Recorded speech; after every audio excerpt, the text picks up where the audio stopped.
And welcome back, everyone. Welcome back to another week, another edition here of the PondCast episode number 68, your weekly wrap-up show, your weekly talk show here of all things StarCraft. I'm, of course, just VIP with you. I'm joined by the amazing people in the chat, and of course by Kuro handling the production as well. Welcome, one and all. It's been a pretty intense week of StarCraft when it comes to tournament results, but also when it comes to news as well. First things first, let's jump on in as we have a massive announcement for StarCraft, and that is the Chinese server. I mean, we already spoke about this previously, how there were rumors about said Chinese server returning, of course. We did hear that from SC Boy and crew, and now, of course, we have confirmation. We have confirmation here. We have a big announcement. We have a date posted as well. 28th of October is going to be the return of the Chinese server. Of course, if you recall, this is in lieu of the contract being renegotiated between NetEase and Blizzard. If you recall, for quite some time, that partnership was broken and did deteriorate. There are reasons for that, of course, and blame was being placed to certain members over at Blizzard when it comes to the breaking of that relationship. But that has been renegotiated, and now we are back on board. This is not just for StarCraft. I should emphasize that NetEase, I believe they're going to be organizing the distribution of Blizzard games all around China. So this also includes games like Overwatch, Diablo 4, Hearthstone, and of course StarCraft II, World of Warcraft, all things Blizzard. So it's a pretty big contract, and the return of the Chinese server is pretty huge. It's a pretty big deal, especially considering the Chinese scene is honestly propping up StarCraft quite a bit, right? It was a massive blow when SC Boy had to step away, right? They were doing so much for StarCraft with Kung Fu Cup, with World Team League, with the events that they were hosting. Not just that, but the Chinese scene in general. We talk about it all the time whenever we go on a weekly basis.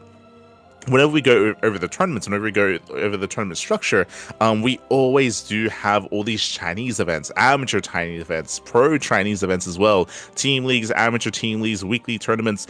The amateur scene and the Chinese scene is still very vibrant, still very alive, despite the fact that there's no Chinese server, which is crazy. And it's a big part of StarCraft nowadays. A big part of that as well, also thanks to not just SC Void, but thanks to Oliveira, right? With Oliveira claiming the win and becoming the world champion, that did actually motivate so many Chinese players. It motivated a bunch of Chinese players to compete, to improve, to name change, and we saw a big rise of Chinese players as well post Oliveira win and post his world run as well, post that world run.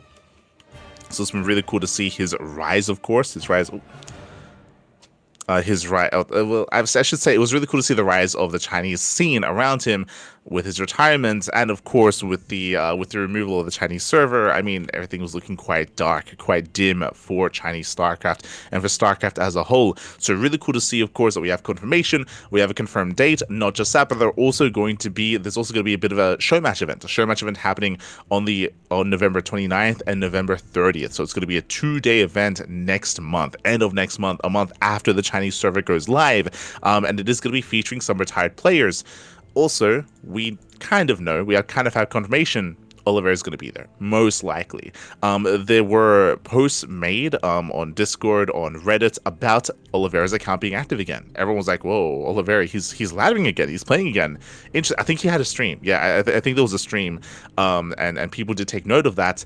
Most likely, if he's streaming, it's probably because he's one of the invited players. Winding it back, the event that's going to be happening, that SC Boy is going to be hosting and organizing at the end of November, is set to feature some retired players. So, most likely, Oliveira is going to be one of them, alongside many others, I'm sure, alongside maybe AI, maybe Sulgua as well. Max said, I mean, again, there's a lot of Chinese players out there. A lot of them have been turning into casters in recent times, but I'm sure they're all going to be coming back. We don't yet know exactly who's going to be invited to that invitational, who's going to be a part of that event, outside of most likely Chinese players. They might reach out and fly over some Koreans. That's possible. That's just for some star power. But we can at least, assume that it's going to be full of old Chinese players. Again, specifically players like Oliveira, most likely, and alongside some others as well. So again, looking forward to it. I'm going to be looking forward to it here. Now, it isn't just about the return of the Chinese server. It isn't just about the announcement of a big event happening at the end of November, but also Kung Fu Cup. Kung Fu Cup was announced to be returning as well. Kung Fu Cup kind of came back as like a weekly tournament, and Kung Fu Cup has had its own iterations, at times being a proper league, a proper like invitational event with qualifiers, otherwise weekly tournaments.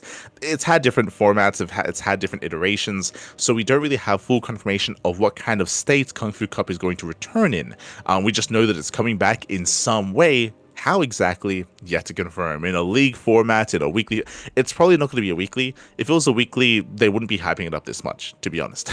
So it's probably not going to be a weekly. There's probably going to be a little bit more to it, so soon to be announced. There are some rumors abound as well that like, oh, is this a return of WTL? Everyone would love to see the return of World Team League, for sure. I don't know if that's going to be the case. I mean, the account that has been posting all of this is the WTL account. That is true, but this is like it's WTL. It's basically like the SC Boy account, to be honest. Like like they don't just post WTL. They do post Kung Fu Cup events and Stars War 11, and they do post general StarCraft Chinese news related to SC Boy. It isn't just World Team League. So I wouldn't take it that far. But the tweet that they made about the return of Kung Fu Cup did have the hashtag WTL. So that's sad. Do we read into that? You know, is that actually the return of World Team League? I feel if it was, they probably would have emphasized that, right? Like, they probably would have announced that. They would have said, hey, World Team League's coming back. There would have been a lot of hype behind that. So I'm still on the fence about whether or not World Team League is returning. I'm going to be skeptical about that. I feel like if it was going to be announced, they would have said it. If it was going to return, they would have said it, I should say. There's no reason to hold back on that sort of thing. So, yeah, I'm still very tentative on really confirming the return of anything like that. We can at least say Kung Fu Cup, right? Kung Fu Cup is coming back, and of course, the Chinese server and that invitational tournament as well. So really cool. If you recall, we spoke about this last week, but the big news about this as well that will be impacting the international scene is that the Chinese server and the Chinese client is being worked on, right? There's a development team working on that version of the game, and it does seem like they are updating and adding to that version of the game as well. And the hope is that whatever changes they make, whatever improvements they make to the game, may cross over and may bleed over into the international version of StarCraft II. That is the hope, at least. It wouldn't make much sense if both versions were different from each other, and they were significantly different from each other either, with improvements in one and not in the other. So the hope is that, hey, if they've hired developers, they're working on the server, they're working on the client, hopefully those changes, those improvements are also going to be applied to the global version.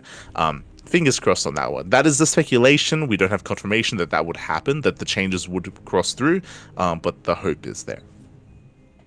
So again, good news abound in regards to StarCraft, at least the clients, at least over in China.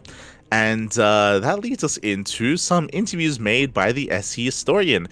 This caught me a little bit off guard just because it's been a while. It's been a while since EWC, and looks like the StarCraft historian has finally released the hero interview. Now, if you recall, I was a little bit confused because I was like, didn't we already get this? There was, if you remember, already a losers interview that Cats did perform at the Esports World Cup, and I will say that more or less we kind of go over the same thing here.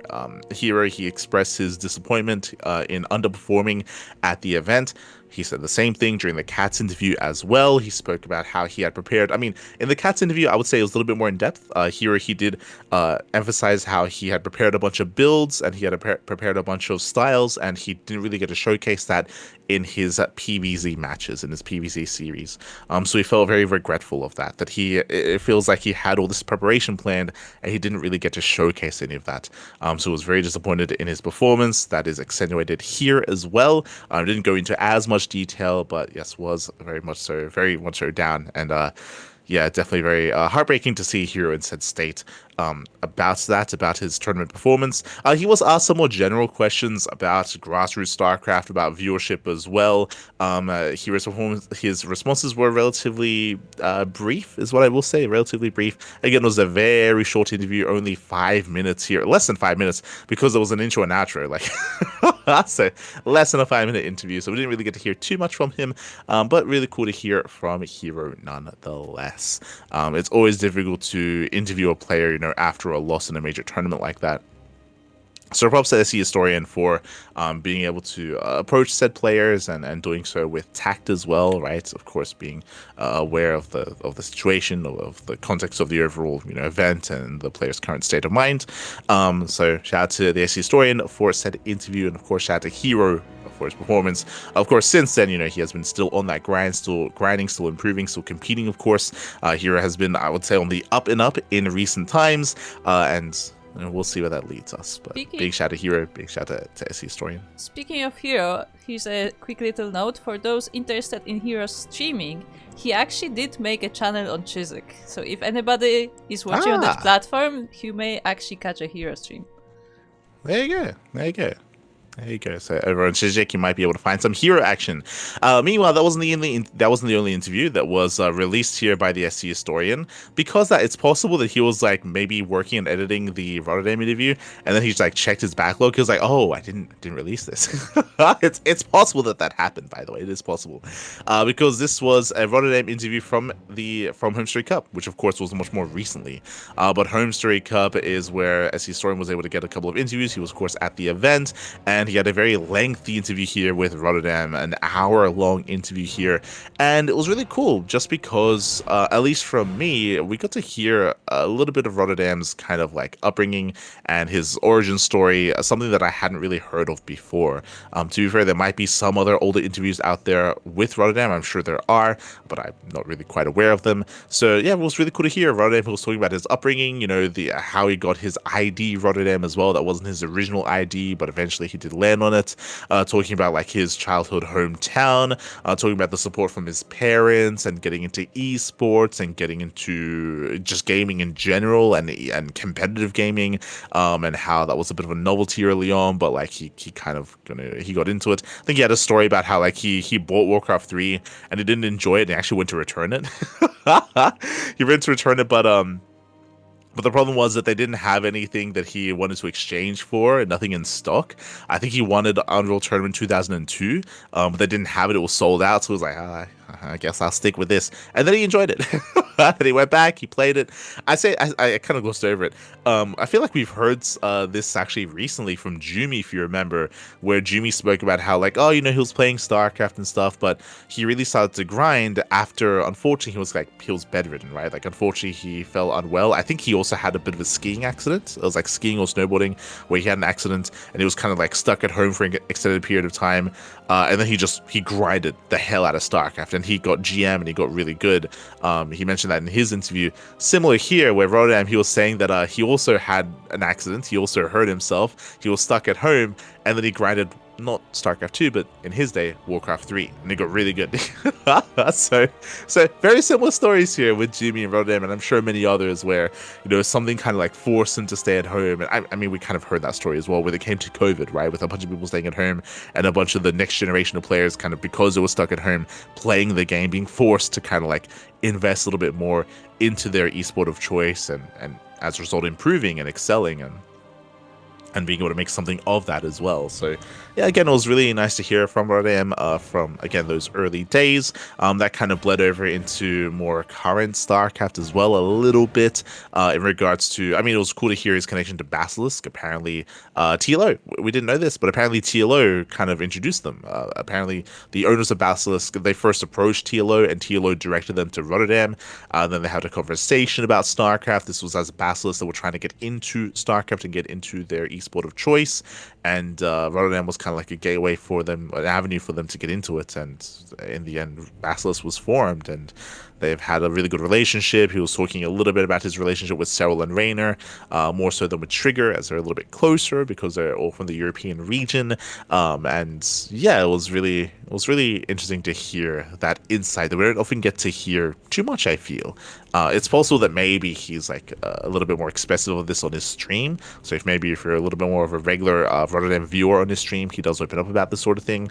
But I feel like we got a lot that we don't often get to hear from RotterdaM. So it was really cool, really insightful, and I do definitely recommend it to put on the background to listen on in. Again, hour-long interview, really cool. Again, I'm sure there's plenty more that they could have gotten into as well. This was in the middle of Home Story Cup. I think this was the end of day 3, so energy was low. And I'm sure they could have spoken for so much longer as well. But really cool to hear nonetheless. Really cool to hear from RotterdaM again about said upbringing, about current StarCraft, future of StarCraft, or RTS titles in general here. I think he's already said this in the past as well. He said here again how he's not really as committed or devoted to StarCraft itself as a game, but more so like the community around it, and that's what he values more so than the game itself. Is the community, is the players, is the people. And I think a lot can probably relate with that as well. Or can relate. There's one thing that he brought up which I found really interesting as well, which this is something that we've all been critical of, and that is the quote-unquote circuit that we had this year of EWC and how short it was. They spoke about how the problem with that is that ideally with a year-long series or a year-long circuit, you're able to follow players, you're able to build up their storylines, you're able to see them grow over the course of that year.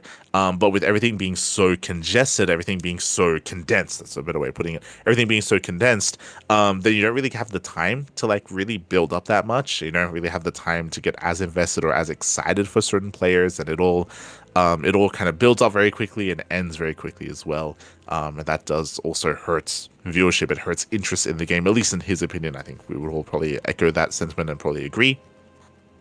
And obviously, you know, the year of StarCraft wasn't really handled too well here. Ideally, right, coming into next year, if we do have StarCraft at EWC, we're able to have something a little bit more established and a little bit more of a lead up to said EWC. We didn't really get to talk about it, but of course, the first round of the Esports World Cup titles for next year have been announced. StarCraft is not confirmed for that yet, but I'm sure it will be eventually. Hopefully, it doesn't take as long to confirm, though. Fingers crossed. Yeah. But yeah, shout out to the SCHistorian, shout out to RotterdaM for conducting said interview. Do recommend it. Do recommend checking it out. As that leads us into our next bit of news, that leads us into the StarCraft miniatures game. Of course, they were hosting their own kind of like initial preview, if you recall, in the event happening in, I think it was in Germany, if I recall correctly. But looks like we did have a bit of an interview here with the creators of said miniatures as well, and they actually went into a little bit more detail as to the promotional miniatures. It's really cool. They did have like a little construction like stream. I think Kuro did mention previously that when it comes to the base game, that's most likely going to be pre-painted when it comes to like getting the base game. But I also heard that they might be selling the miniatures separately as well from just the board game. If so, you might have the opportunity to do this, to like construct and to paint everything yourself, which I feel like there's a lot of hobbyists that are very much so interested in that. I think the miniatures will be just sold to put together yourself. I don't know about the terrain. Like the terrain itself may be painted, but the miniatures you will have to assemble. Yeah. And so there's a nice video that was released featuring them like putting together and painting said miniatures. Again, like that's something that there's definitely like an audience for that sort of thing for sure. I mean, for both, right? Like there are people that really enjoy the game, and there are people that just commission other people to paint it, right? They just like send that. I know that for a lot of Warhammer 40k like professionals or competitors, they're like good at the game. Maybe they're not so adept at painting, so they often just like send out their miniatures and they commission someone else to paint them and to like, you know, get involved. So there's that side of things. There's others that are the opposite, right, where they get the game just to collect and they really just are interested in the painting and the aspect and the art form of it as well. I have my painted Marines. True. Marine even. I've got one. I remember going to Game Workshop one time with my cousin and we got like a nice little set of Marines to paint for the first time ourselves, just like as an introduction to them. So I've got like one Marine somewhere, looking beautiful. A lot of attention put to said Marine as well. Let's go. But God, no, I'll never get into that. It's just so it's so expensive getting into Warhammer miniatures. Nowadays, like that sort of thing is a little bit more accessible. Like if you want to like bootleg it yourself, right, with 3D printing. There's other like custom, like there's other companies out there that can like sell you these like custom miniatures at like a cheaper price, and you can like do it all yourself, sort of thing. So there's also that going on. So, but it's very much so very expensive to get into something like Warhammer. Yeah. So I want to say that indeed it will add up quickly, but I will say that specifically like Archon makes their miniatures cheaper than the general like mainstream Warhammer. But I also want to say, important thing, that the Zeratul package includes 2 miniatures technically, because you have the one in solid plastic and you have the one in clear plastic. They said that they included both so you can make Zeratul cloaked. So that's already a nice bonus. But also this miniature specifically, this Zeratul, went on sale today and it will be on sale until the 26th, so only a few days. This is a special promotional one. So if you're interested in getting this one, you have only a few days to do so. Yeah. So there's you have a couple of days here to get your own miniature Zeratul. I mean, I'm definitely tempted to step into that for sure as well. Of course, what I was talking about was mainly about Warhammer. When it comes to the StarCraft miniatures game, it's different just because for Warhammer they're releasing units all the time, and there's obviously different factions and different sets. Here it's just one set of units. It's one base game. I mean, it's possible they might release expansions in the future with different armies and different units. It's possible, depending on how well this performs, of course. But yeah, as Kira was saying, there is a promotional miniature of Zeratul that you can get yourselves. Honestly, it looks really sick. It looks really cool, and definitely something that, especially if you're a collector out there, especially if you're interested in miniatures, definitely worth looking into for sure before the main base game is released. So one other thing I wanted to mention is that for those actually interested in the game itself, the article on Wargamer also includes some little details about the mechanics of the game. So if you are interested about how the game will be played, then I recommend reading that one as well. Mm-hmm.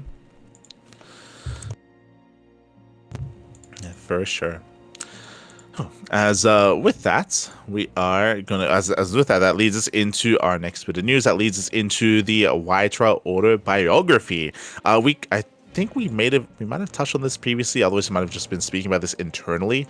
But oh no, yeah, of course. When we were discussing the WhiteRa interview that he had, the text interview, where he spoke about his involvement in what was happening in Ukraine. But it was a really expansive interview with 2 different parts. One kind of focusing on of course on the esports side of things, and the other focusing on what's happening right now when it comes to getting aid to Ukraine and organizing his people there as well, and everything that's been happening recently. But it was really extensive, and it was really insightful as well. Like, I think it might have been my favorite interview conducted so far in regards to StarCraft. I do recommend it 100%. If you haven't heard that interview, I do recommend it. But during said interview, I believe he spoke about this. He spoke about how he was working on an autobiography, and he was taking the steps to get it published and to actually, piece it all together. Like this is something that he discussed in said interview, and now it's finally coming to fruition. Now finally, we do have a Kickstarter for said autobiography. Now apparently this is something that he's been working on for many years when it comes to writing and piecing all together. Again, WhiteRa, he's a very old school pro player. I almost said StarCraft, but even before that, before StarCraft II, of course, over in Brood War, he was a very active competitor as well. So again, he's got a lot to tell, a lot of a story to really unfold, I should say, when it comes to WhiteRa. So I do definitely recommend it. Again, I do recommend checking out the interview itself and supporting WhiteRa and supporting this endeavor. I feel like he has a lot to share. For sure, he has a lot to say, a lot to share. Really cool to see him finally take the initiative to actually bring it all together. Like, finally, it's happening. It's been a long time coming, for sure. It's been a long time coming. So yeah, I do check it out. There is 38 more days to go in regards to bringing this all together, and in regards to funding the project, of course. I'll be backing it myself 100%. And yeah, you can check out the overall kind of, like, you can see there's like a little bit of a booklet snippet in regards to Korea and his time there, of course. And there's kind of more details as to the timeline of when this will be released. Apparently the book release is scheduled for January/March of 2026, so early next year. Honestly, not too far away. Honestly, not too far away at all. So yeah, do recommend supporting WhiteRa. Again, he's a great guy. He's a historic player, historic member of the scene of StarCraft and of esports in general as well. So much love to WhiteRa, and yeah, for sure, definitely a person willing that is deserving to be supported, for sure. So we'll definitely be doing that ourselves. definitely stepping in. The last bit of news here for the week is going to be Crank. Now we spoke a little bit about WTL, about the return of WTL, and how it's merely rumors. And there's nothing really concrete to really confirm whether or not it would be returning. But something that is happening next week, I believe, that is happening right around the corner, is there is a Team League event, a little bit smaller, a little bit shorter, but it is sponsored by Chizik, Crank with Pro Teams. The Crank Gathers Season 2 Pro Team Edition is going to be held next week. Here we go. So this is going to be basically an invitational team league tournament, an invitational team tournament featuring who? Featuring Basilisk, Shopify Rebellion, Streamer Zone, Team Falcons, Team Liquid, and Team Vitality. So again, it is going to be a week-long event, so it's going to be quite a lot of games, quite a lot of matches, a week's worth of StarCraft. Because this event is sponsored and funded by Chizik, this means that just like with Elite League, live casting is limited to the Chizik platform. Technically, we could cast this live. We do have a Chizik account, but the reality is that we wouldn't get a lot of viewership. Like, if you recall, we used to cast Elite League live, and viewership was very, very low. And it was a little bit disheartening whenever we would cast it live. We would end the event, and then say Wardy would go live a little bit later, a couple of hours later, with replays on Twitch, and he'd get all the viewership for that, basically. And it was, and obviously we're not going to cast it again. We just casted it. So after a time, we basically started doing the same thing. We basically started, instead of casting it live, we're like, you know what? We'll just do a replay cast on Twitch and YouTube. We'll get more eyes on it. We'll get more viewership on it. Like, we're hurting ourselves casting it live because it's just not worth it. So we are going to be doing the same thing here, where we will be casting it via replays. We'll be casting it via replays here on Twitch and on YouTube. Again, the other option would be to like cast it live on Chizik and then like download the VOD and like rebroadcast it, I suppose. But it's just like we'll just do replays. It's fine. So we'll be doing a replay cast alongside this. Really cool map pool, of course. It is going to be what looks to be a combination of TLMC 21 maps and standard ladder maps. My apologies. Purely TLMC 21 maps. Okay, so the map pool is going to be 10,000 feet, Andromeda, Dream and Scars, Mothership, Old Republic, Ruby Rock, and Tourmaline. What I find really interesting about this map pool, I wonder who made it, because Dream and Scars did not make it to the top 21 to the top 16 of TLMC. Like, it did not make it there. It did not make it to the top 16. But I did rate it quite highly. I do recall, like, it's a really unique map. How did it get here? Like, whoever placed this as a part of the map pool was aware of the overall greater like maps that were submitted to the Team Liquid map contest. So I wonder if they had someone advise them, or again, if whoever created this was a little bit more involved. Really cool to see. So again, a really fun, really unique map pool is going to be made use of. And of course, we have all the top teams as well.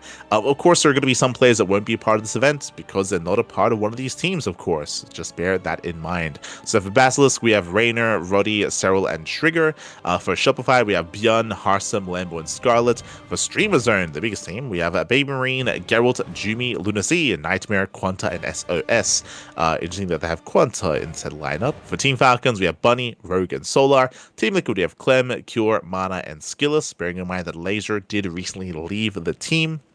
And for Team Vitality, we have Crank, Maru, Ryung, and Zaun. So we have our we have our 6 teams. This event is going to begin in 3 days' time over on the 27th of October.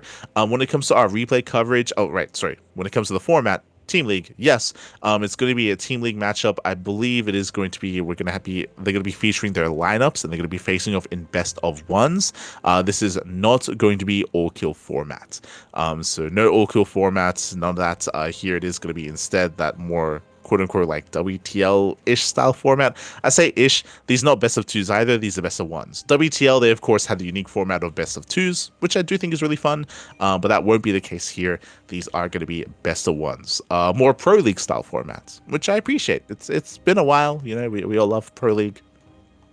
So really cool to see that coming into play once again. Here we go.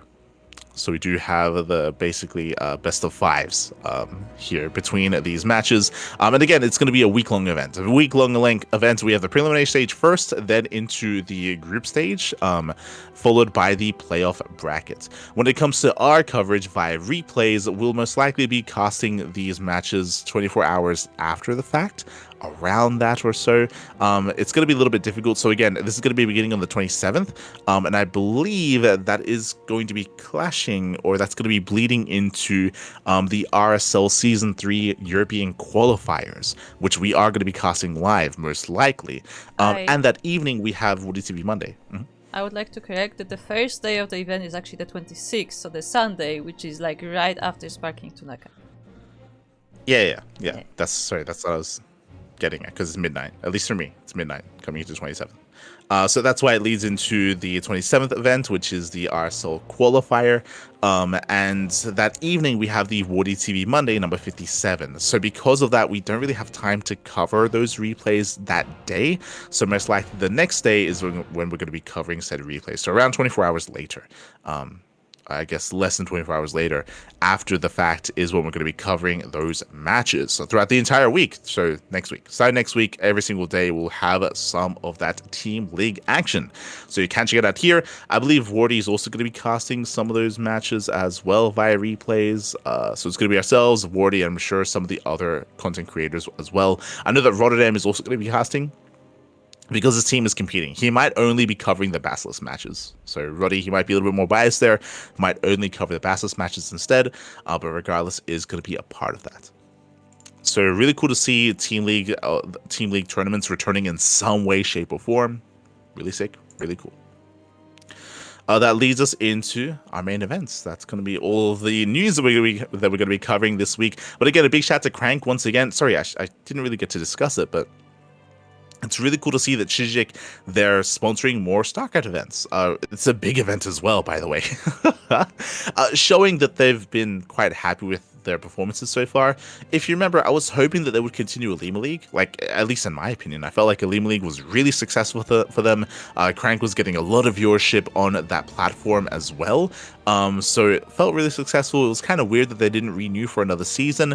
Maybe they will at the end of the year, but they've still been organizing other events, right? Like the Murloc King Cup. That's an SC Evo tournament that they have been hosting on an annual basis. Here they come back with a Team League tournament as well. So clearly they're willing to sponsor and willing to support StarCraft and work with Crank. But it looks like they're like kind of exploring options when it comes to the format. Alima League was more of a weekly tournament. Here we have like a big fancy invitational. The Murloc King event was SC Evo, and they might just be feeling out like what is worth it, what is more worth it, what is less worth it, what provides more viewership, what is more sustainable, what has more longevity as well. So yeah, it's cool to see that they're exploring options, exploring formats, supporting StarCraft, supporting Crank, and yeah, we'll see where this leads us, and if it leads into more support and more events and more StarCraft from the SCHistorian platform. Do hope so. So good news on the horizon. That leads us into our main events, into the tournament results for the week. Up first, we have Prome's Evo number 2. Prome, of course, is a Korean Protoss player that does invest quite a lot of time in SC Evo, but looks like he has been running his own tournaments here on a semi-regular basis. Here we did have an invitational. It is going to be an invitational here featuring these 4 players. We have Classic, Byun, Ryung, and Solar. So we have our top 4 invitational single elimination brackets. Classic takes down Byun 3-1, Solar takes down Ryung 3-1, and Solar takes down Classic 4-2.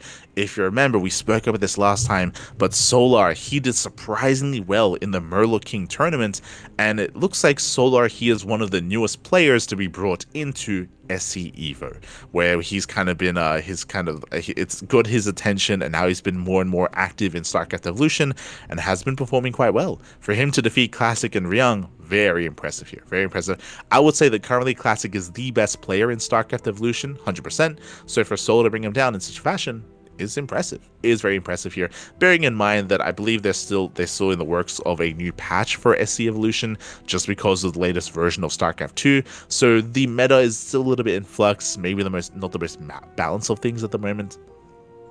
So StarCraft Evolution is looking a little bit shaky for the time being until they're able to stabilize and come out with a new patch just to try to address the drastic changes in StarCraft 2. But regardless, congratulations to Solar and a shout out to Prone for hosting a new tournament. Really cool. Again, semi-regular. That leads us into the 5.4K patch class number 6. Once again, Patches does return. Despite the fact that we have released a new version of the game, Patches is still organizing these events with his own patch, with his own mod. So it's really cool to see that he's still, despite the new patch hitting in StarCraft 2, he is still undeterred from hosting and organizing these events and from running his own tournaments and publishing his own mod as well. So here we had Inexorable, not the first time, by the way. Like, he's been quite dominant in these mod tournaments. Inexorable, he takes down Mixu 2-0 and takes down Mixu 3-1 as well in the grand finals. Bearing in mind this was Mixu off racing as Protoss. Reminder, this tournament is restricted to those that are 5.4K and below. That is why Mixu is not playing his main race. That's why he's playing his off race. So Inexorable does claim the win. GG, congratulations here to Inexorable for becoming our champion. And again, shout out to Patches for hosting this unique mod. Again, if you want to check out the Wikipedia page, there is a link to the entirety of the changes that are added to this mod, and there's a lot. There's a lot of changes. Too much to really get into. Like, it's pretty drastic. It's pretty intense. It's pretty extreme is what I will say. It's a pretty extreme mod, not the most balanced. I think he's even said so himself, where it's like it's a little bit more like to test things out and a little bit more for fun. It's kind of crazy, but it's meant to be crazy.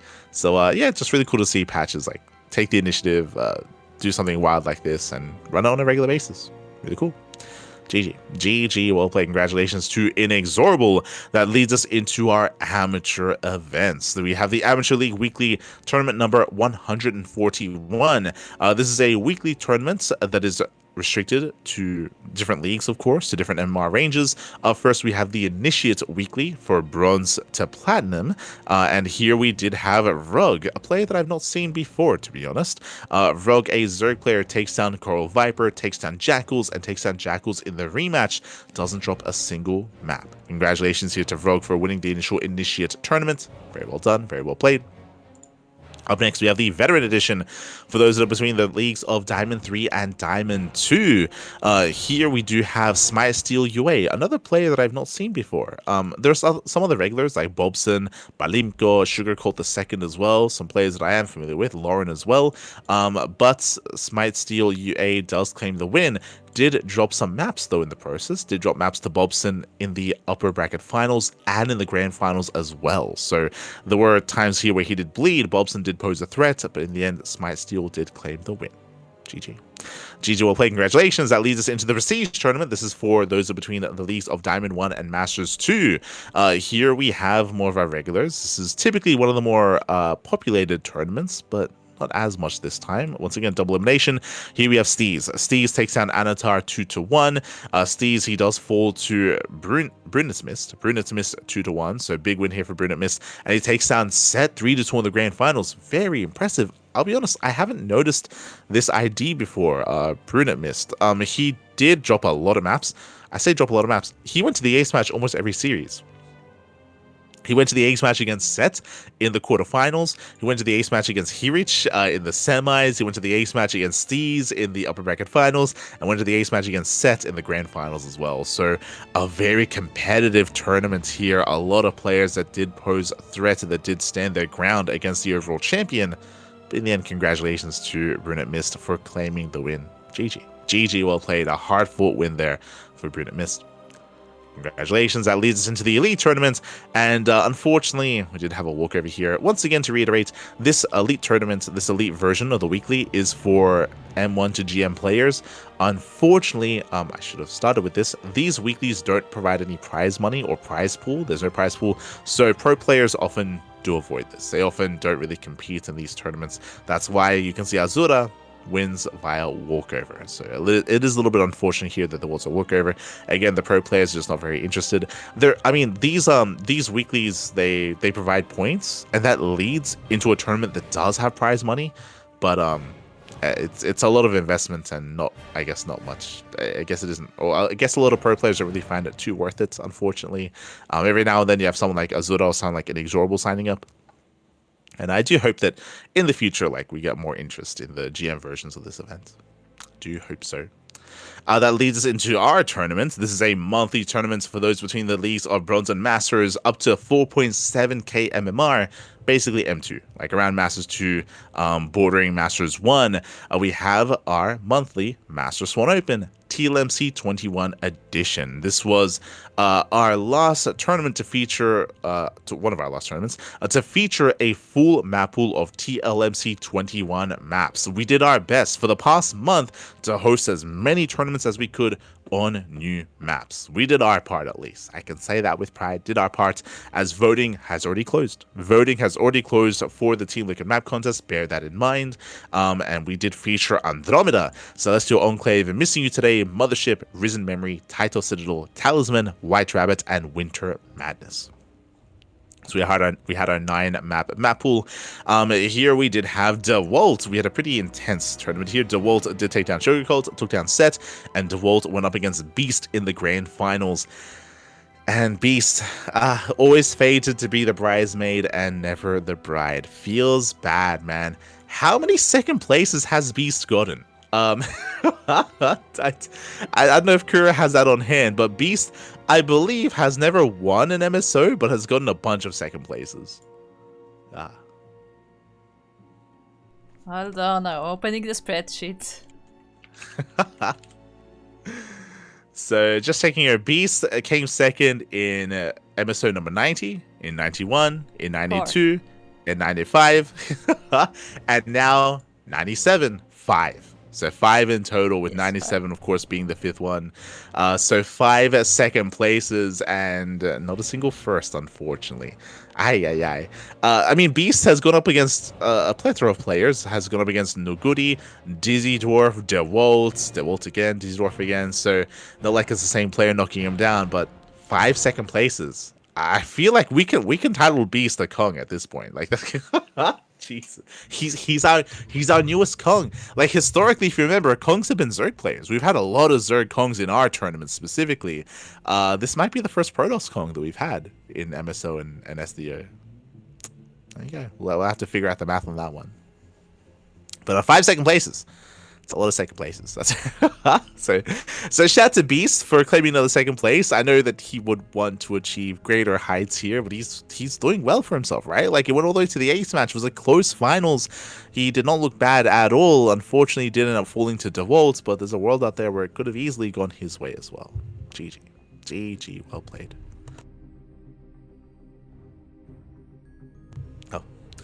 As that does lead us into the next event. Oh, of course, this event, of course, is a monthly tournament. Every single month we do host the MSO. So if you happen to be 4.7k and below in your MMR, then consider playing. Consider taking part. Consider playing.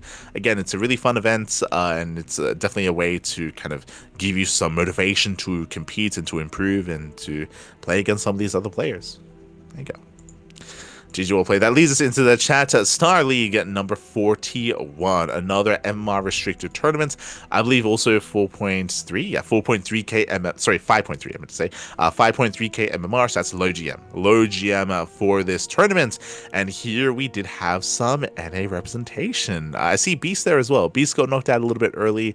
We had Patches competing. We had MeowRaDoom as well. MeowRaDoom, really cool to see him still competing as well. MeowRaDoom, he is not the most active player anymore. He used to play in all the Open Cups, all the NA Open Cups specifically. Used to compete in the NA Apprentice tournaments, in ESL Open Cup Americas as well. MeowRaDoom has been less active as of late, so really cool to see him popping up. Takes down Patches 3-2, takes down Phoenend 3-2 as well to become our champion. Congratulations to MeowRaDoom, a hard-fought win for our American Zerg. GG, well played. Really cool to see him still competing, of course. That leads us into our regional events and show matches. Okay. Up first, we have the 3D Clan community QB's challenge number 2. Here we go. This was, I'm sure, organized by QB. This was a double elimination bracket, double elimination, of course, for the CIS region. Plenty of players, plenty of competitors, some from Russia, some from Ukraine. Here we had Young Yakov. Young Yakov takes on Shameless 3-1, Deathmars 3-1, Strange 3-2. Big win. Like, I do put a lot of weight behind Strange. Strange has been a beast as of late. For good and for bad. Strange has been an animal. And Strange, hey, he was the player that knocked out Nickrat. He 2-0'd Nickrat in the bottom lower bracket finals, but he falls to Young Yakov in the rematch 3-0. Very impressive results here from Young Yakov. He takes down some big Protoss names. He avoids Nickrat, but we'll get to that later. I did mention this earlier today, actually, because we were casting him earlier today. But in my opinion, Young Yakov at this point, he has exceeded Wayne. Wayne, I would say he's what, top 5, top 4 Zerg player in Europe. Wayne is a very strong player, at least he was.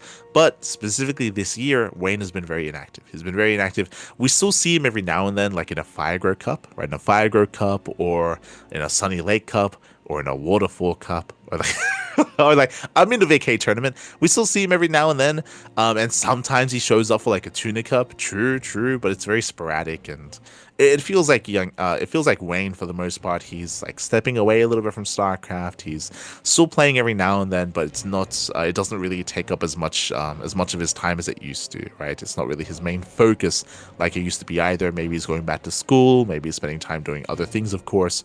But he has been dedicating less time to StarCraft. And in Wayne's absence, we've seen the rise of Young Yakov.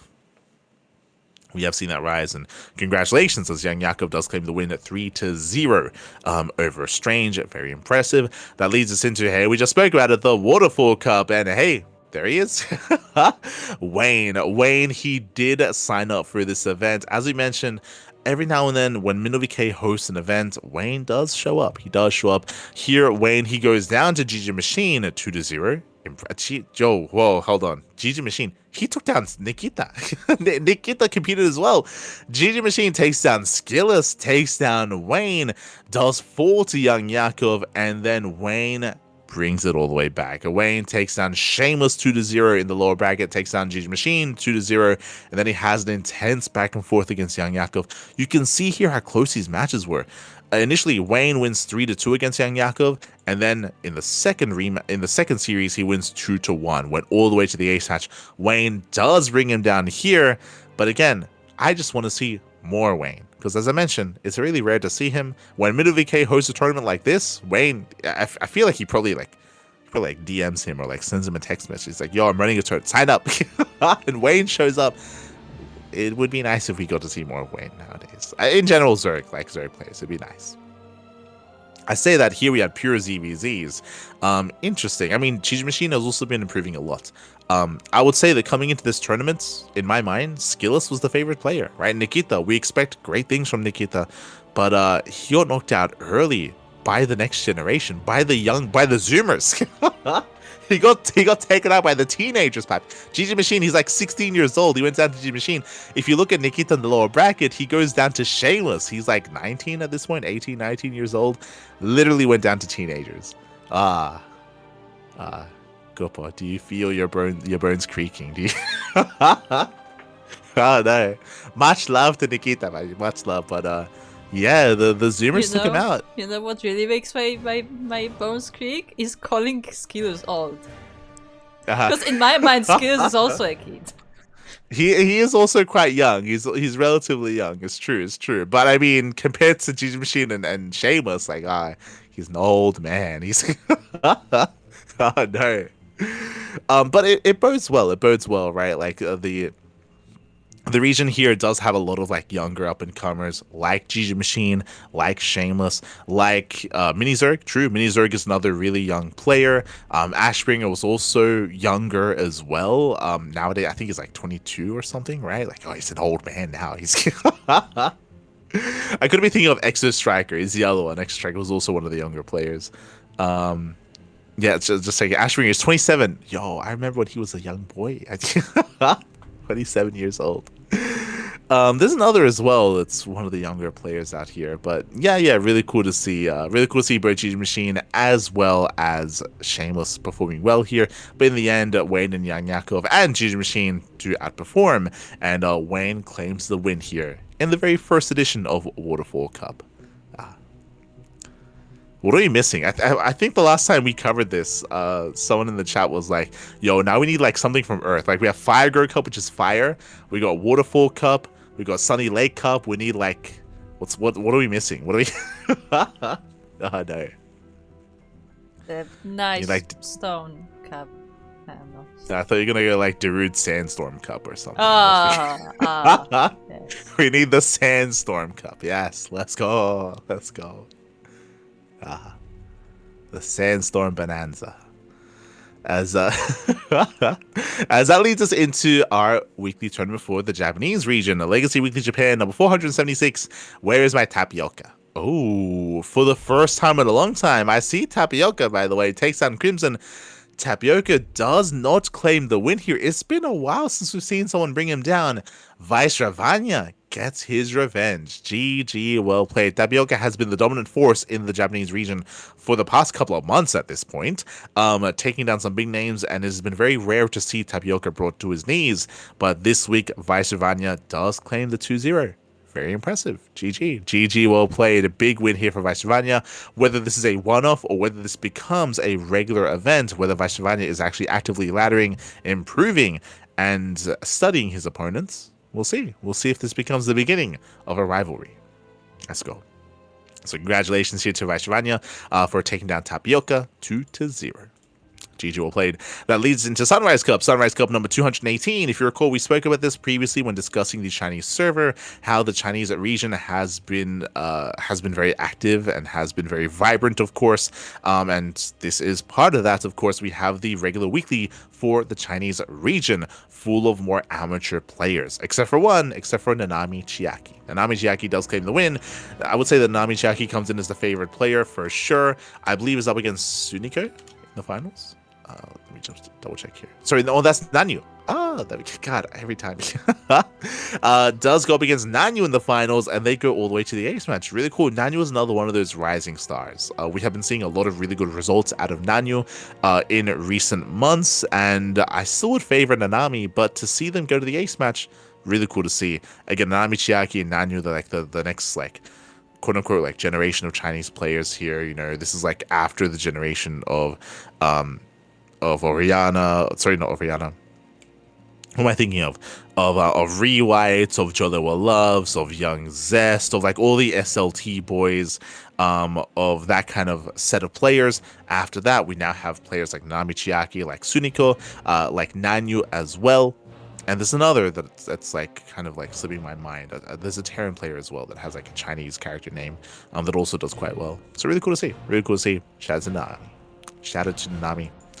Does claim the win. That leads us into the Elpis Team League 2025 full Code A. This is another Chinese team league, an amateur Chinese team league, as this is going to be Code A, of course. We are still in the round robin stage of Code A. And here we go. When it comes to, we just wrapped up with round 4. Rookie Warpgate, they get the walkover win in their series. A little bit unfortunate. Ideally, we did want them to play that match out. Up next, we have Starlight Twinkle, SLT, their second division, their second team. Of course, Xingming does lead the charge here. Actually did tie up 1-1 against his opponent, against Histon Toss. We get the 2 win, and then we get the 2-0 as well. So 5-1 overall scoreline for Starlight Twinkle. Very well done. That leads into PTB versus Rookie Warpgate. And coming into this, I would typically favor Rookie Warpgate here. Pioneer, in my mind, is you know, pretty high caliber player. Pioneer does win his series 2-0, but it's a team league. It's a team league. It's not 1v1. So despite Pioneer claiming his win, the rest of his team does struggle. We have Ivy taking down Glorium, and we have Trap taking down Joseph. So congratulations to Team PTB. Protoss the best, as they're a pure Protoss team. They're the best. They're the best. GG, well played. And again, we're still only 4 rounds in. It's going to be 7 rounds in total before the playoffs. So congratulations. And we still have plenty more weeks to come to confirm our top teams for Code A. That leads us into the Elpis Team League 2025 Fall Code S regular season. Leads us into the Code S. This is where the big names, the pro players, do face off. We just wrapped up with round 4. Here we had Starlight Twinkle versus PCEC. Coming into this, we had an intense back and forth. I still would have favored Starlight Twinkle, but PCEC, they held their own. They held their own here. Up first, we had Joloa Loves. Joloa Loves did go up against his opponent in the first round. They did tie up 1-1. Just trying to double check here if we do recognize the name of our opponent. That's the Terran player that I was talking about. I was like, there's another Terran player that has Chinese characters that has also been on the rise. That's Millennium Fox. Again, a very young player. He's 19. He's 19 years old, and he's also been getting some really good results in the weekly tournaments, in the weekly Open Cups. And hey, for him to tie up against Joloa, very impressive, as Joloa was one of the more older established players. So impressive play there by Millennium Fox. Meanwhile, we have Triple H. Triple H goes up against Zan Nanyu. Double checking, and God damn it. Yes, there you go. I recognize the names. We have Triple H going up against Nanyu as well. I didn't realize, but Nanyu as well as Millennium Fox are on the same team. They're both on PCEC, but they do tie up 1-1 as well. We have Young Zest versus Mixu also tied up 1-1, and that leads us into the ace match. Mixu is the ace player for PCEC, so I do not blame them for fielding Mixu. And Rewhite stepped in as the ace player. Rewhite, who didn't actually play in the regular initial matchups here, but this is the roster of Starlight Twinkle. There's a reason why I would say that they are one of the favorite, if not the favorite team in the entire league. Then we got Joloa, Triple H, Young Zest, and Rewhite. Really powerful Protoss team. Really strong, really solid, and they do claim the win 4-3 over PCEC. I'm very impressed though that PCEC forced them to the ace match. Very impressive play by both Nanyu and by Millennium Fox to help support Mixu. It's one of those things where I'm always concerned whenever there's a team like this that has a star player, looking at Little Fairy, for example, where Mixu, he's the ace, for example, he's the mercenary that they did bring into the team for this league, and the other players can sometimes have a hard time keeping up. But no, here it was a team effort. Didn't quite claim the win, but did pose a threat to Starlight Twinkle. Impressive play. Up next, that leads us into Astartes versus Little Fairy. This is one of the matches I mentioned, and no Shameless this week. Shameless is the ace player for Little Fairy, but Shameless was not fielded. Here we had Johnny versus Ear. They tied up 1-1. We had Ghost Runner versus his opponents. Did go 2-0 in favor of Ghost Runner. We had Haliv up against Black, did go 2-0 in favor of Haliv, and then we had the ace match. Ghost Runner did step in as the ace player, does claim the win over his opponents. A player that I'm not familiar with. Let me just double check.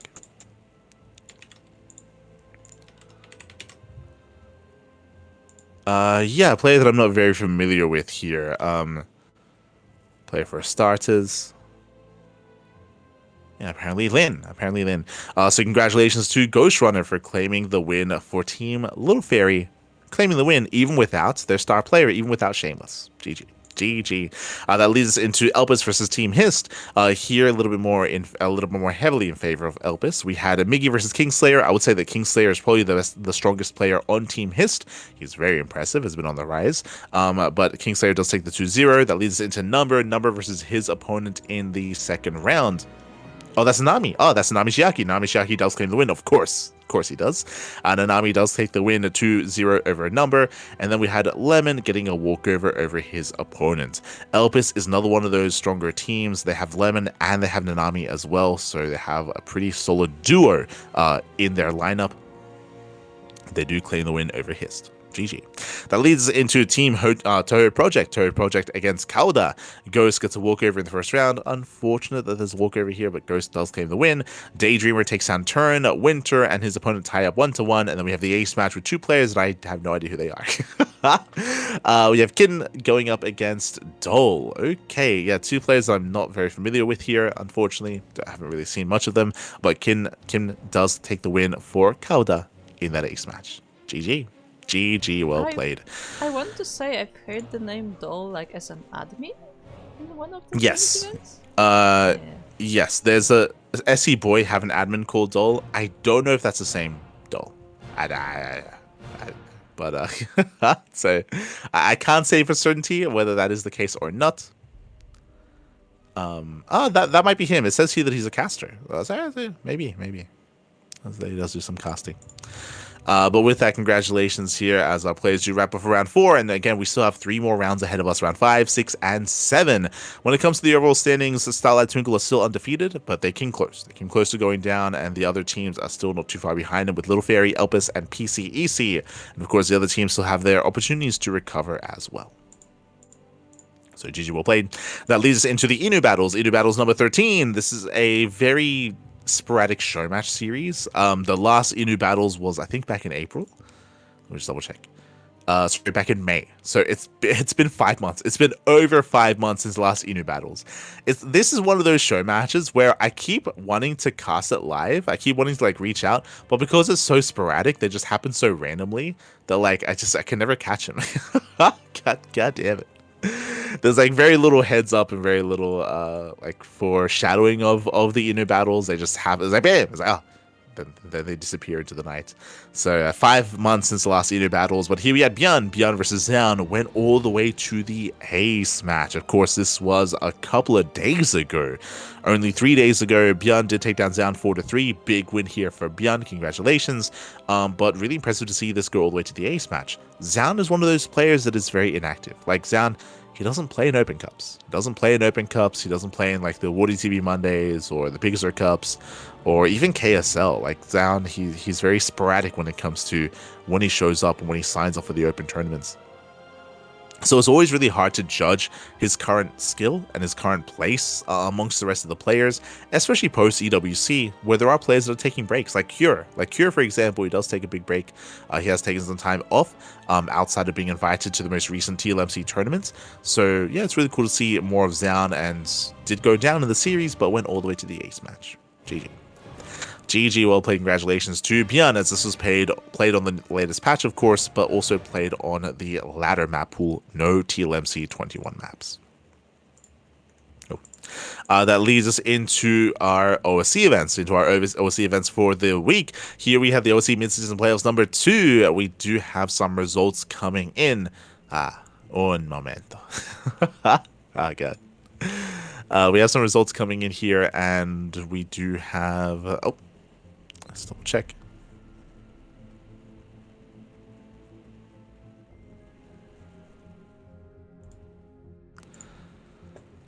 We had some upper bracket matches. Solar versus Cure did conclude, and Solar takes on Cure 3-0. If this was, say, a couple of months ago, I would say that was a surprising result, but I just mentioned his name. Cure has been very inactive recently. Like, I would say that right now, Cure, he's not in the best of shape. He's not in the best of form, and he does fall to Solar 3-0. Big win there for Solar. Max versus Bjorn has still yet to conclude. Outside of that upper bracket match, we did have some lower bracket matches concluding as well. We had Trigger versus Jumi. Trigger takes on Jumi 3-0. Trigger does advance on to face off against Christiana in another PvP. We had Creator versus Spirit also did conclude. Spirit, big win. Spirit takes on Creator. Spirit has been looking very impressive recently. It was during the TLMC tournament as well, where I think Spirit came out in first place in his group. Like, he came out first in his group. It was crazy. So Spirit has been looking very in form in recent weeks, and that trend continues coming into this tournament as well. So a big win there for Spirit. Nick Wright versus GG Machine. GG Machine has also been on fire. Hey, we just spoke about how he just beat Nikita. Now here he beats Nick Wright as well. So honestly, Spirit versus GG Machine is going to be fire. It's going to be a spicy matchup. Best of luck to the two of them as they face off in that lower bracket. Up next, we had a Skilless. We had Nikita going up against Sebestis. Skilless does take down Sebestis 3-0. He's up against Goblin in the next round. That leads into Hearthstone. A lot of PvPs down there in the lower brackets, but the bracket is progressing and we are slowly advancing through. It's still going to take a couple of weeks, if not over a month, to conclude this tournament, but you can see that we're getting through it. Like, the results are coming in and the bracket is progressing. Really nice matches ahead of us here. I look forward to seeing Spirit versus GG Machine. I look forward to seeing Max Factor versus Beyond as well. I do look forward to it, and I hope that Cure is able to recover and able to get back into shape and back into form by the time his next series arrive. Bearing in mind that he's still in the tournament, he's just in the lower bracket, right? He's in the lower bracket, so still has some time until his next matches do arrive. Up next, we have the OSC King of the Hill. OSC King of the Hill number 227. There's actually a King of the Hill that's happening like right now, I think. So King of the Hills, there are weekly tournaments. This one is last week's, but there will be one happening right after PondCast this. Yes. So one happening either right now or in 40 minutes, around 40 minutes time. Here we had Percival versus Bjorn. Big win for Percival. He takes down Bjorn 1-0. Big win for Percival. I mean, best of one, so it doesn't mean as much, but a nice win nonetheless. Nick Rack takes down Percival 1-0. Speaking of Jesus, a short-lived win there for Percival as Nick Rack knocks him down. Triple, I believe this is Triple's first appearance. He is a regular in Open Cups, but I don't think we've seen him in a King of the Hill before. So really cool to see the debut of Triple. Unfortunately, goes down early, but a debut nonetheless. Nick Rack brings him down, gets 2 wins in a row, then he gets knocked down by Solar. Solar, he pops off, takes out Nick Rack, and we expect, Solar, he's one of those players that we expect to go on a deep run, right? To go on a deep run and to go on a tear and to go for like a 15-game win streak. He gets 1 win, and then Sebestos. What happened in that game? Sebestos, he takes down Solar immediately. Very nice win here from Sebestos. GG, well played. It takes down Solar. Sebestos also short-lived. It's one of those weeks here where we have some short-lived win streaks. Just 1 game here and there, maybe 2 from Nick Rack. Geralt takes down Sebestos, and then Spirit goes to town. And this validates what we said earlier. We spoke about how Spirit, he's been looking very strong recently. He just took down Creator in the OSC midseason playoffs. But again, Spirit, he came out in first place in that TLMC tournament. Like, Spirit has been looking insane. I know what it is. I know why. Post EWC, suddenly he's practicing, suddenly he's improving, suddenly he's looking very, very in form. And here he pops off, takes down Geralt, takes down Lelix, Hatsu, Cristiano, Thermal. Ooh, Thermal also competed. Let's go. Takes down Mixu, Jumi, Art, and he does eventually fall to Geralt in the rematch. Looks like Geralt, he was revived at the very end of the broadcast, revived to bring down his countrymen, to bring down Piotr. GG, nice kind of redemption arc there for Geralt. He took down Sebestos, he took down Spirit. Not the biggest win streaks for Geralt, but he does stop the win streak from continuing for Spirit. GG well played. Again, we have seen players like Geralt and Cristiano take it to Spirit before, which is why it was crazy to see Spirit just bring them both down and just keep on going, but it's eventually stopped by Geralt. Congratulations here. And again, the next OSC King of the Hill is beginning in another half hour. As that leads us into the Open Cups. Oh boy, that leads us into our Open Tournaments. The first thing is first, we do have the Wardy TV Monday. Wardy TV Monday number 50. Number 56. Here we have our initial weekly tournaments. Here we do have a lot of TVPs. Let's go, Bobby. Let's go. Feel Zerg, man. Feel Zerg. We had Triple, but I'm pretty sure Triple is a Protoss player, by the way. I don't know why he's listed as Zerg. Maybe he off-races Zerg. It's possible, but from my understanding, he is a Protoss. So we do have Max. Max does take down Tasia 2-0, takes down Nick Rack 2-0. I just remembered I can compute Triple did off-race as Zerg in this tournament to be the only Zerg player in the tournament. Yes. Cool. There you go. We have confirmation. Max takes down Nick Rack, and Max falls to Bjorn. A crazy upset there, and I would call that an upset. Max is typically favored to make it to the finals or to actually be brought down by someone like a Clem or Hero or a Classic, but no, this week Bjorn does bring him down. Impressive play there by Bjorn. Bjorn has been improving his own TVP quite a bit. As you can imagine, I guess now is the time to talk about the matchups a little bit. But TVP has been in flux as of late, just because of the latest patch, right? The latest patch has impacted TVP quite heavily, and Bjorn has been finding himself. Like, he has been struggling in the early days and early weeks of the patch, and in more recent times, he has been more aggressive and more assertive. Still not going for all-ins, but has been going for certain timing attacks, and specifically did do so against Max Packs. And he was able to cripple and break Max Packs early on. Really decisive play there by Bjorn in that Max Pack series. Very well done. Meanwhile, scrolling down, we have Clem. Clem also not an easy road to the finals. He takes down Classic 2-1, takes down Hero 2-1, and does claim the win against Bjorn in the finals. Again, Clem has also been working and improving his TVP. does drop a map to Classic and Hero, but brings them both down. And I'm sure he was expecting to see MaxPax in the finals. That would have been the trifecta. Those are the three best Protoss players in the world is Classic, Hero, and MaxPax. And Clem gets 2 out of 3, and he plays Protoss in the finals to bring down Bjorn. GG. Of course, Clem, for those who don't know, he does avoid TVT. He has done so for the past year. He does not play TVT. He plays PVT instead. And with that, does take down Bjorn. It does claim the win. Is this week's Wardy TV champion. Congratulations. Congratulations here to Clem. Heading on over, that leads us into the Sparkling Tunic Cup, the STC Tunic Cup number 110 at TLMC 21 edition. As you mentioned during the MSO coverage, here, as we mentioned, we have been doing the best we can to host as many TLMC 21 maps as possible. Here we had Andromeda, Celestial Enclave, Missing You Today, Mothership, Risen Memory, Taito Citadel, Talisman, White Rabbit, and Winter Madness. We did feature a full set of TLMC 21 maps, and we had a crazy tournament. Kura can maybe correctly, this might have been like the biggest like turnout and like the most stacked bracket we've had. Like we had Hero, Mixu, Ryung, Skillus, Bjorn, G Machine, Solar, Cristiano, alongside many others. Like we had a crazy lineup. Definitely one of the most stacked brackets of STC. Yes. Yeah. One of the most stacked brackets, just period. It was crazy. We're missing some players. Like we've had like Showtime, we've had like Shin, but like the quantity of the high caliber players here was insane. We were spoiled for choice. I remember we got to the quarterfinals, and I was like, I want to cast everything. Like, I want to cover it all. So really sick matches, really cool series. Here we did have a Hero taking down Skillus 2-1 to make it to the grand finals, took down Mixu as well, and as you can see in the finals, Bjorn was a competitor. May seem a little bit awkward because Solar took down Cristiano initially 2-0, Solo took down Bjorn 2-1. Solar did not make it to the finals. Unfortunately, Solar had no time. Solar, he was unavailable. It looks like there was something else that was taking up his schedule, something else that was coming up, so he wasn't available to compete in the finals. As a result, Solar did forfeit. He forfeited, and Bjorn did take his place in the grand finals instead. And it was still an amazing finals. Hero and Bjorn went all the way to the ace match. It was a very intense, very chaotic, very aggressive finals.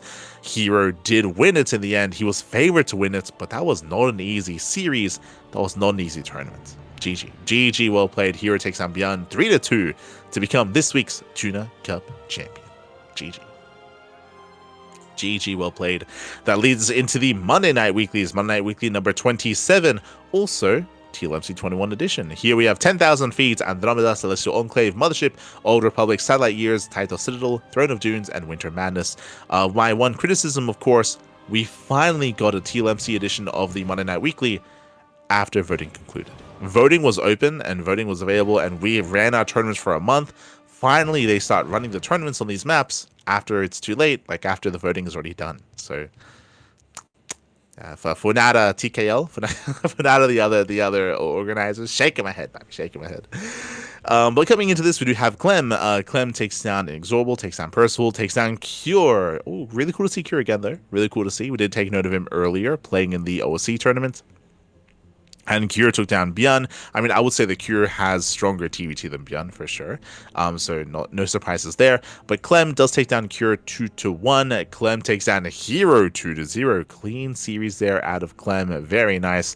But he does fall in the grand finals. What did happen? What was the road there? Hero initially took down MaxPax, took him down 2-1, but MaxPax got his revenge 1-0.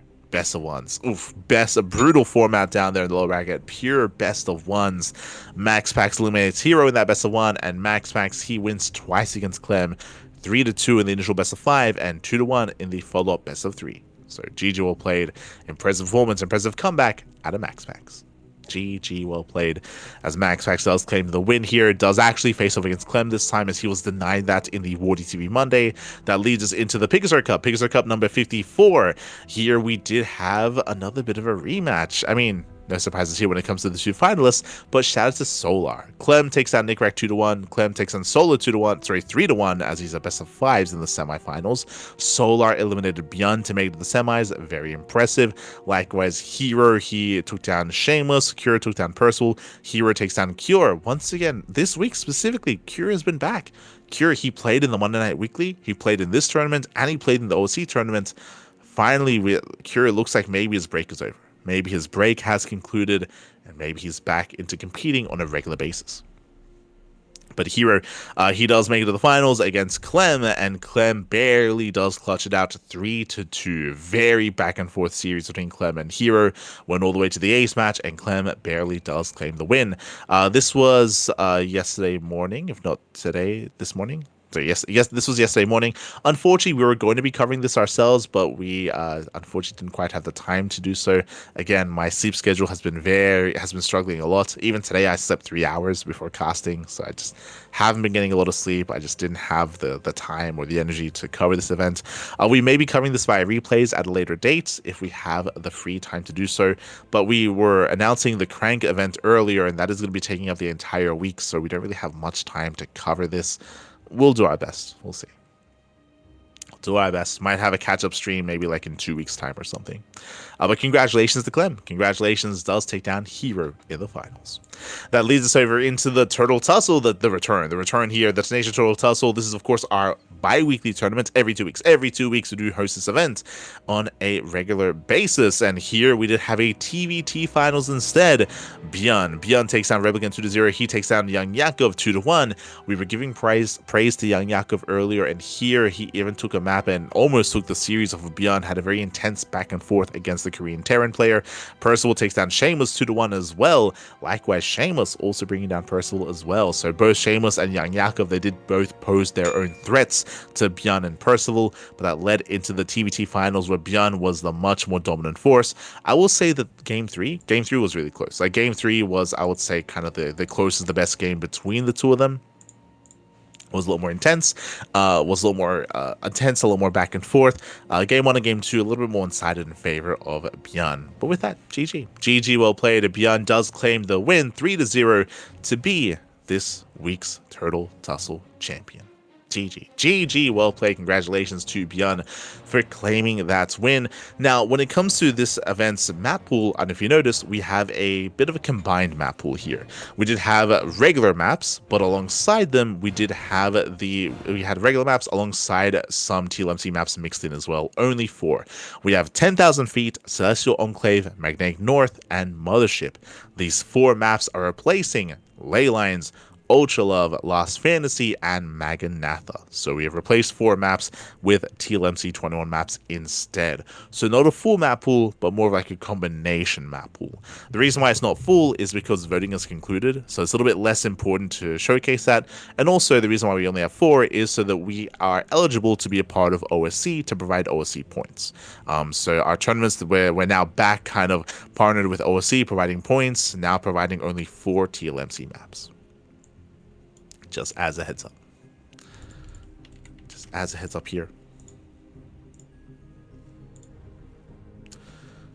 Otherwise, with that, congratulations to Bjorn, of course, for claiming that win. And that leads us into the next big event that happened this week, of course, which was the SC2 Safe House. Here we go. The StarCraft II Safe House was this week. This was the big event happening in the Americas, the big event happening in Vegas, of course. Basically, this is the NA version of Home Story Cup, kind of. At least that's the hope of what it becomes. We had a plethora of NA talents going to the event itself, renting an Airbnb over in Vegas. We had Zombergub, we had Chicken Man, Fear Dragon, State, Steadfast, and the Zerg Girl. They all did come together, rented an Airbnb in Vegas to host and to organize the event. The games themselves are played online, bear that in mind. Right now, the funds aren't really there to fly players over, but the hope is to grow this event to be able to afford funding those player flights. Bearing in mind, of course, that these games, that this event is funded by the people for the people. There's a big Matcherino page as well to help fund and support the event. This is the second year running for SC2 Safe House. We already had year 1 last year. We were also the B stream for that event. Here we're the B stream for this event as well. And again, it was honestly really sick games, really fun series, really fun matches. We had Special, Juanito, Cham, Trigger, Estrella, Master, Dolan, Eggs, and Foxer all competing in the round robin group stage. And surprisingly, Estrella barely made it through the groups. I say surprisingly. Something about this group stage to bear in mind, of course, is that Astray, he is out of practice. He's a little bit rough around the edges, and he was definitely finding himself here. He was definitely struggling a little bit more in the group stage. Juanito, Special, and Chem, they had some surprising results, some dominant performances in those groups that did pop off. And what I will say, even though Estrella struggled in the group stage, he redeemed himself in the playoff bracket. He takes down Special 4-0, and he takes down Trigger 5-4 in the grand finals. An amazing finals went all the way to game 9.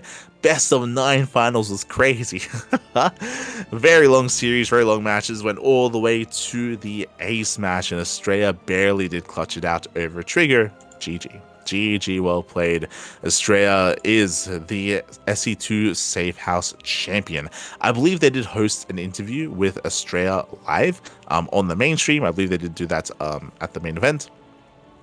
And really cool to see Estrella winning his first Safe House, bearing in mind that Estrella went down to Trigger in the previous event, and Trigger was the reigning champion, but not this time. Trigger, he did make it to the finals, but did barely fall to Estrella.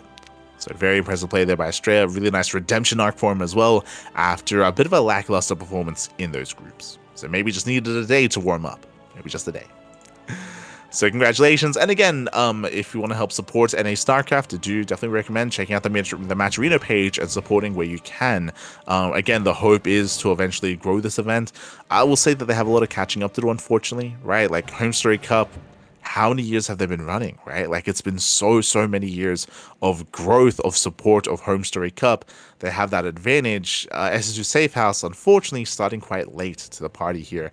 Unfortunately, there was never like an earlier initiative to host an event like this in the Americas before. I would say the closest we had was Cheesedelphia, of course, but they also were a little bit more independent, and they didn't have as much star power there in years past.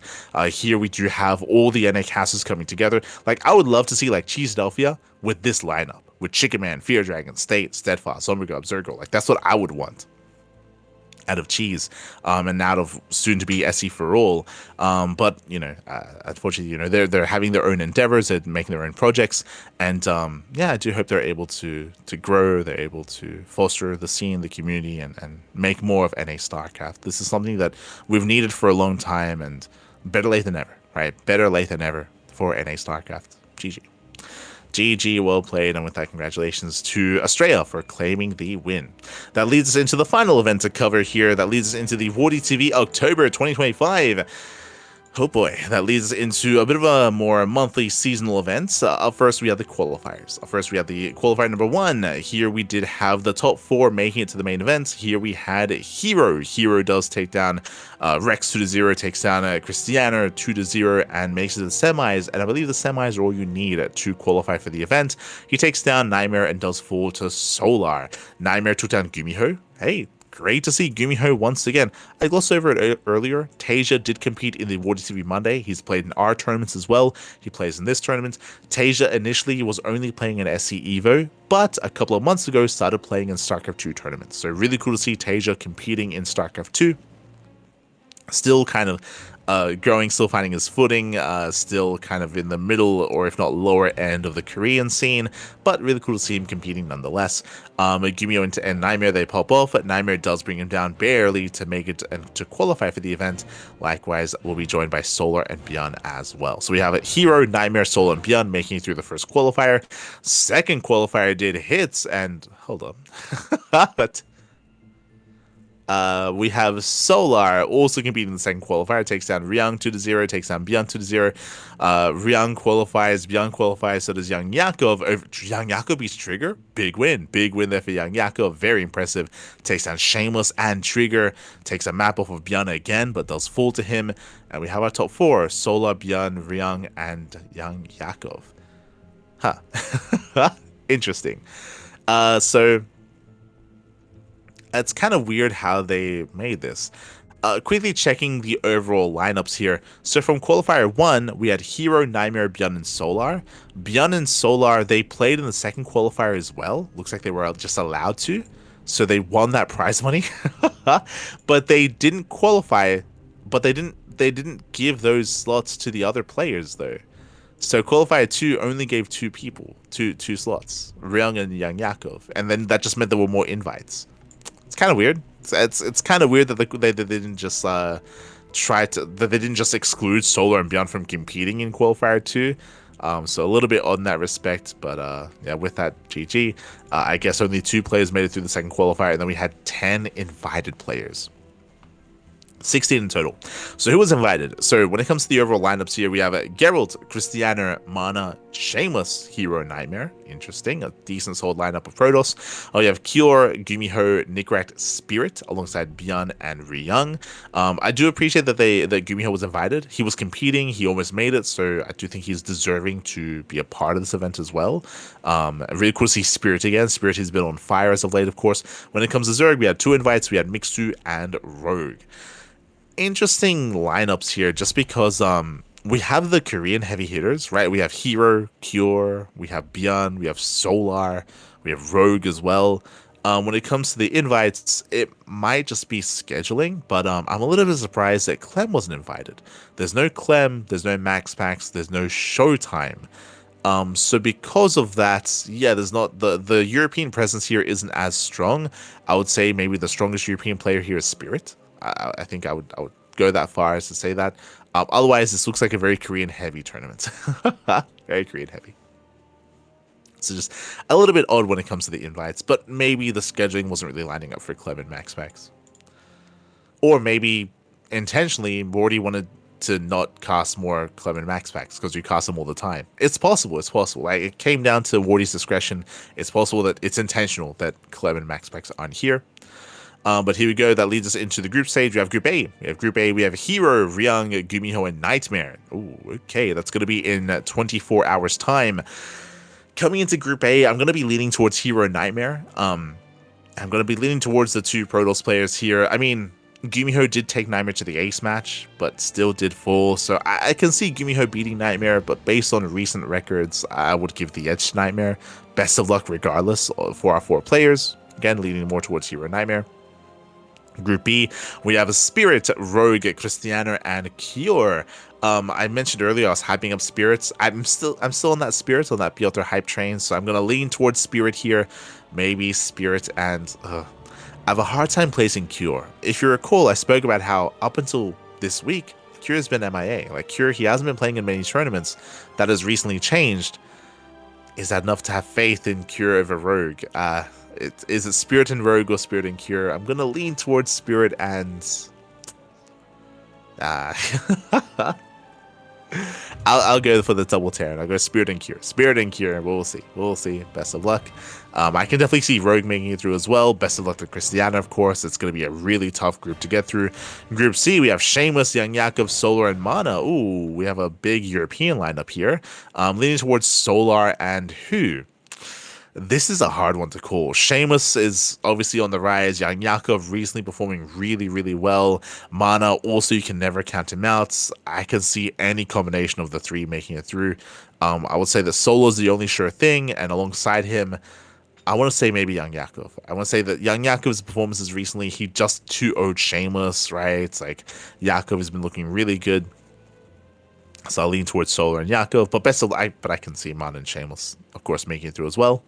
Group D, we have Björn, Mixu, Geralt, and Nikrat. Oh boy. I feel like this is going to be a fight for second place. Like, Björn coming in as the heavy favorite. Second place between, in my mind, Geralt and Nikrat. I mean, Mixu has been more active recently, and best of luck to Mixu, but in my mind, Geralt and Nikrat are a little bit in better shape and a little bit in better form.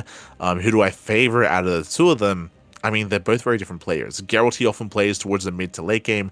Nikrat is often very decisive and very aggressive. I might lean towards Björn and Nikrat because of that, but I can also see Geralt and Björn making it through instead. Yeah, hard to call. I'll lock in the double Terran. I'll lock in Björn and Nikrat. But again, I can easily see Geralt making it through instead of Nikrat. But yeah, really fun group stage. By the time we get the next podcast, this tournament would have wrapped up. It would have wrapped up by then, so next time you see us, we'll be going over the results of this tournament. We'll be seeing the predictions as well, see who makes it through, we'll see who doesn't make it through.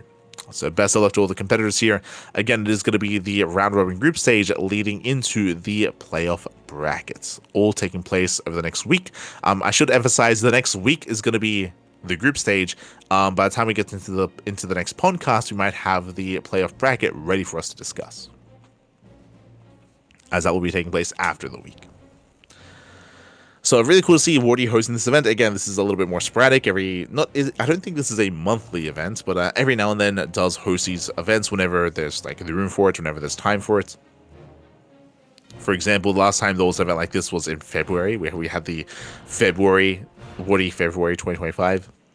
So again, a little bit more sporadic here, but with that, really wish him the best. Wish him all the best of luck when it comes to the tournament itself. And again, it feels like a more Korean-heavy tournament. In my mind, at least, best luck to Spirit to see some more like European or some more foreigner representation. Here we go. But otherwise with that is going to be us wrapping up the events for the week. Again, if you want to take part in some of these tournaments, then check out the sign-up list, !sign-up list in the chat. We do have a link here to a page that does actually provide sign-ups for all these tournaments. You can see here, we have the Platinum StarCraft League October edition. That's going to be in just over 24 hours. We have the RSL qualifiers. True, didn't get to talk about that, but the RSL qualifiers are this weekend. We'll be doing our best to cover them as best we can. So we have the qualifiers this weekend. We have the Amateur League weeklies. We have the Open Cups like the World TV Monday Night Weekly, Tuna Cup, Pigastar Cup, and of course we have the SC for All in just over a week's time. So there's plenty of StarCraft on the horizon here, and you can take part in it by using the sign-up list. It does condense all these tournaments and does allow you to go to each sign up for each tournament at a more convenient place. And again, shout out to Kashim, shout out to Kuro for organizing and for updating this event this page on a regular basis. Big shout out. Big shout out to Kuro. Big shout out to Kashim. Big shout out to the contributors here to this page. Likewise, if you want to support us here on the CranKy Ducklings, you can do so via Patreon. Our Patreon has been growing quite a lot this year, so thank you so much to all the supporters on Patreon. The Patreon does fund our tournaments.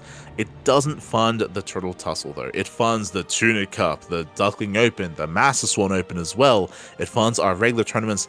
The Turtle Tussle is separate. It is funded by a very passionate StarCraft fan. So big shout out to Mark BT. He does sponsor, does fund the event.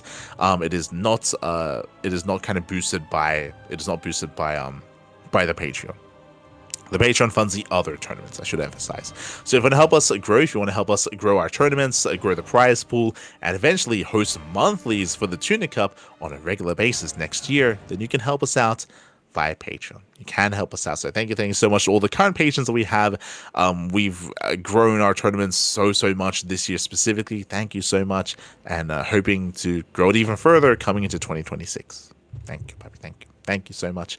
Otherwise, when it comes to the schedule, when it comes to our next broadcast here, the next cast is going to be the Platinum StarCraft League tournament. That is going to be tomorrow evening. It's going to be at 3 a.m. AEST. That'll be at around 1 a.m. KST. Oh boy, so in just over 24 hours, it's going to be a very late cast. I'll do my best. I'll do my best to be awake and be alert for it. Because it's so late, that's why I'm tentative about the RSL qualifiers. Depending on how much sleep we get, we'll be able to cover it or not. So a little bit tentative on the RSL qualifiers. We'll see. We shall see. But otherwise, thanks for watching. Thanks for tuning in. Again, this week we have the RSL qualifiers, we have the CranKy Team League Chijik events on the horizon as well, and of course all of your regular scheduled Open Cups. Thank you so much for watching. Thanks so much for tuning in. A big shout out to Kuro, of course, for handling the production side of things. Big shout out to Kuro. And otherwise, thanks so much, and we'll see you guys next time. Until then, ciao, papi ciao. See you next time. Hasta luego.